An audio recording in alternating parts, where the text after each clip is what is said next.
खुर्रमशेर जमान साहब के बारे में हम बात कर रहे थे। हारून साहब, NA 249 से मुतालिक आज जो कुछ उन्होंने बयान फरमाया प्रेस कॉन्फ्रेंस, वो रो रहे हैं ना कि भाई पैसे दे दिए टेंट लगाने वाले को, अब आगे कोई है ही नहीं। जो मैंने मिसाल दी है कि अगर पानी कराची की दहलीज पे मरकज़ी हुकूमत पहुंचा देती, जिसकी उसने जिम्मेदारी ली हुई है ना, तो आगे क्या करती सिंध हुकूमत के पास कोई ऑप्शन इसके सिवा नहीं था। उन्होंने दे दिया वापडा को, वापडा वाले अगले 10 साल गुजार देंगे, 3 साल तो गुजार ही देंगे डिज़ाइनिंग में। डिज़ाइनिंग कोई मामूली चीज़ थोड़ी है, वो तो जो हो चुकी है उसी पे मीटिंग होनी चाहिए और इंजीनियर्स को करनी चाहिए। पार्टी में जो इंजीनियर्स हैं, सिविल सर्विस में जो इंजीनियर है और फौज में इंजीनियर का शोबा बहुत ज़बरदस्त होता है।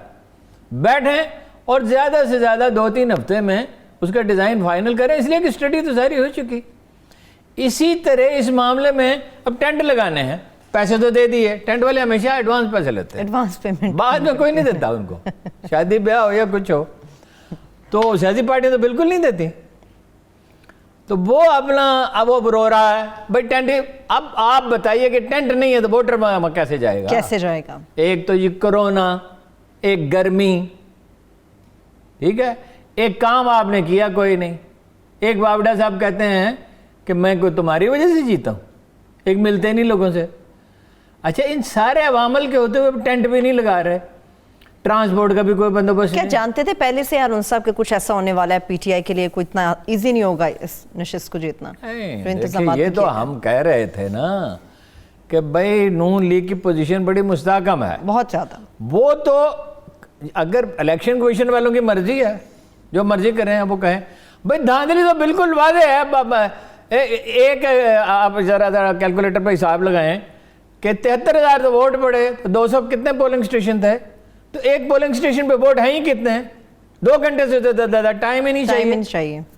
3 घंटे रीचेक कर लें, 4 घंटे, इससे ज़्यादा 12 घंटे कैसे लगे? और आदमी लेट कैसे पहुंचे?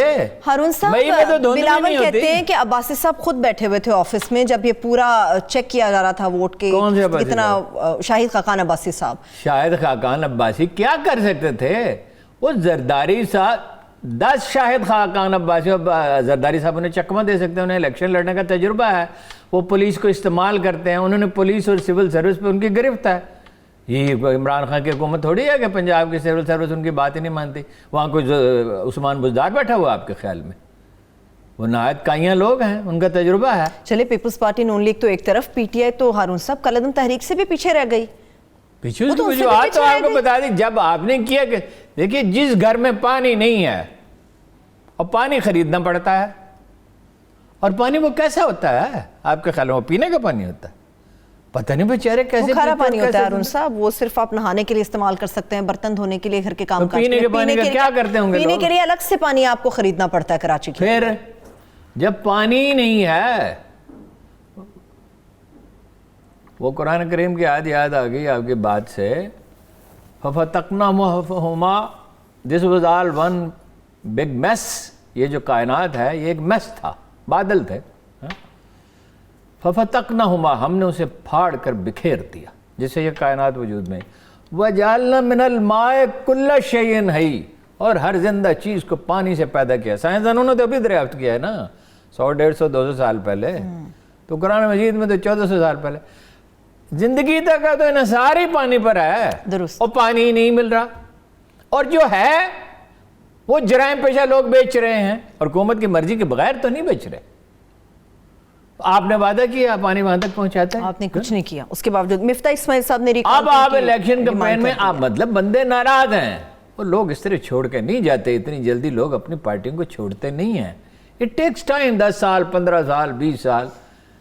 नून लीग के लोग, जब नून लीग हारी थी 93 में, तो क्या हुआ था? कुछ लोग नाराज थे महंगाई की वजह से, तो घरों से नहीं निकले थे। अब महंगाई तौबा तौबा तौबा तौबा। चीनी 100%, आज $15 इंटरनेशनल मार्केट में, कल और बढ़ गई है।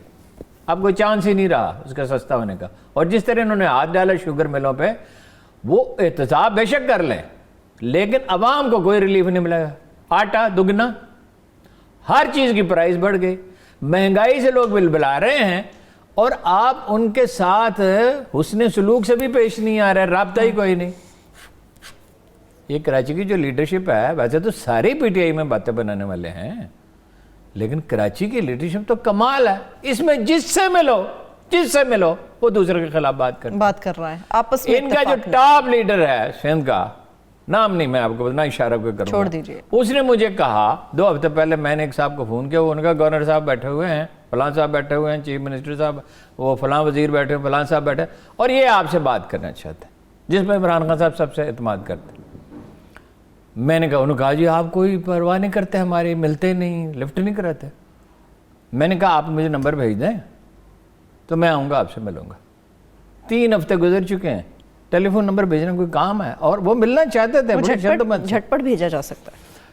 कोई अच्छा नहीं, भूल गया आदमी, वो घंटे 2 घंटे में याद आ जाता है, अगले दिन याद आ जाता है, उससे अगले दिन हफ्ते बाद याद आ जाता है। कोई जब आप सीरियस ही नहीं हैं, क्या फैसल बापड़ा एक सीरियस आदमी है?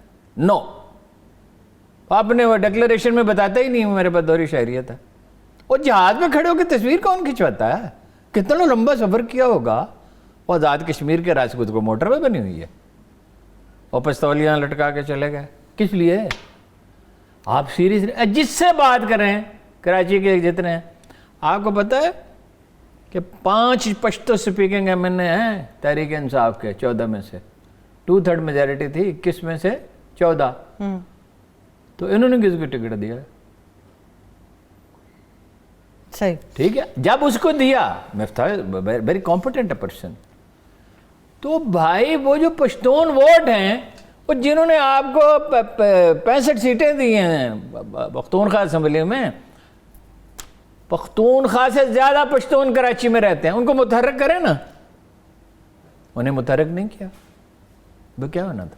सही, तरजीहात की बात है। लेकिन हारून साहब, जिस तरह से आपने पहले सूझबूझ के बाद माइंड नहीं अप्लाई करते, जहनी रियाजत नहीं करते, बातें बनाते हैं, सेल्फ डिसेप्शन है, अपने आप को धोखा देने में लगे रहते हैं। खान साहब ने कहा नहीं मुझे फख्र है, किस चीज़ पे फख्र है? कि चीनी दुगनी हो गई, आटा दुगना हो गया? कुछ भी कहे, उन्हें फख्र तो है ना हारून साहब, उन्हें बस ये तो वो बेहतर जानते हैं कि उन्हें किस चीज़ के ऊपर किस बात पे हुक्मरान तो वो आदमी होता है जिसको बताया जाए कि वो गलती कर रहा है।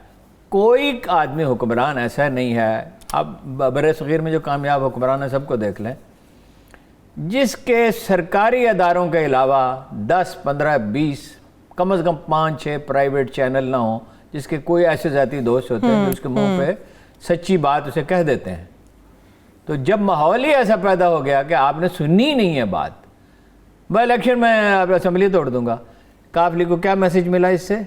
जहांगीर तरीन के साथियों को क्या मैसेज मिला इससे? सिविल सर्विस को क्या मैसेज इससे मिला? आपने तो अपनी एक बयान से पोजीशन कमजोर कर दी।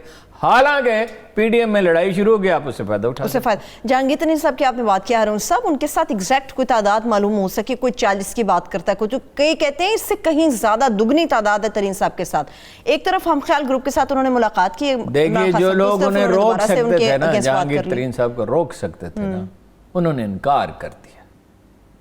अच्छा, वो तो बजट का जब मरहला आएगा तो ज़ाहिर बजट तो पास कराना ही है, आदमी काम तो नहीं चाहते वो, हो जाएगा, हाँ मेरा ख्याल हो जाएगा। कोई ऑप्शन ही नहीं सुलह के सिवा। असेंबलियां तोड़ के आप तसव्वुर करें कि एमक्यूएम भी इनके खिलाफ इलेक्शन लड़ रही है, काफ लीग भी इनके खिलाफ लड़ रही है, वो अलायंस बनाएंगे ना, फिर किसी न किसी से तो उनको बनाना पड़ेगा, उन्हें सर्वाइव तो करना है ना। किससे बनाएंगे? जिससे भी बनाए। वो क्या काफ लीग पीपल्स पार्टी के साथ हुकूमत में शामिल नहीं हो गई थी? हुई थी या नहीं हुई थी? अच्छा, तो भाई आप सारी दुनिया को अपने, सिविल सर्विस ऑलरेडी आपके साथ नहीं है, और परवेज खटक वज़ीर दिफा कहते हैं जहांगीर तरीन के खिलाफ इंक्वायरी कराऊंगा, परवेज खटक के खिलाफ क्यों नहीं कराते? वो उसने धमकी दी ना खुलेआम कि मैं हुकूमत तो लड़ दूंगा, उसके बाद उसके भाई को वजीर बनाया ना, बनाया। हालांकि जो चीजें सामने आई उसके बाद भी देखा उसके भाई को वजीर बनाया। कराची का तो देखा ना, मैं नहीं कहता करप्शन की, लेकिन तहकीकात क्यों नहीं होती? तरीन साहब के बारे में आप कुछ भी कह रहे हो साहब, इमरान खान साहब ने हालिया भी जो बयान दिया है उसमें भी उन्होंने कहा कि सियासत में मेरा सिर्फ एक ही दोस्त है, और वो जहांगीर तरीन है, और उसी को छोड़ूंगा नहीं। वो कहते हैं एहतसाब हो रहा है, दोहरा म्यार नहीं मैं कर सकता किसी के साथ। नहीं कोई एहतसाब हो तो खुसरो बख्तियार जो है वो उसका भी एहतसाब हो तो इस पार्टी अभी कोई तकरीबन 300-400 एकड़ ज़मीन पे एक पीटीआई के लीडर ने कब्जा कर लिया है भावलपुर में, उसके वालिद ग्रामी ने। अच्छा। तो एहतसाब एक मशहूर शायर हैं अपना वो मंसूर आफाक साहब, उनके मरहूम बहन की ज़मीन पे पीटीआई के एमएनए ने कब्ज़ा किया हुआ है। इमरान खान साहब को ये बात मालूम है।